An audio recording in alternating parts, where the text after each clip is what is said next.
yung ano natin, yung dito tayo, maraming ano, tawag dito. Ito or saan yung coconut? Yung maraming tao. Para hindi boring. Saan? Ay, parang tayo? ito si coconut. Kaya si coconut. Ayun. Dito si coconut nut. Ito doon kay Bigang Oso. Kahit pa paano, di ba? Mainitan naman tayo. Kaya nga, dito kami magpapainit. Saan? Dito tayo? Or dyan? Yan. Tara. Kaya nga, kaibigan ko. So, after dinner namin, syempre, mga mukhang Alak.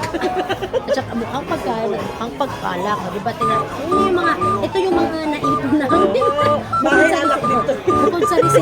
Bukod sa resibo, ito yung mga naiipon namin, diba? Ito yung mga naiipon talaga dito sa abroad.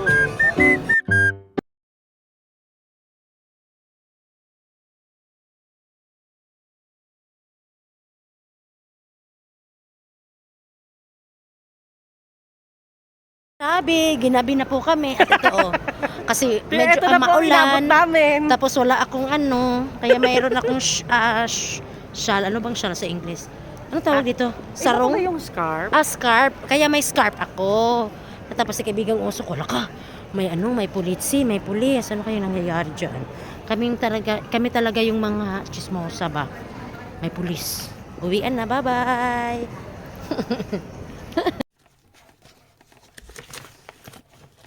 Bigang Os proof.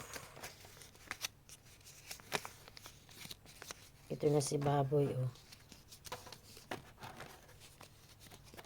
Tcharam. Diba ba?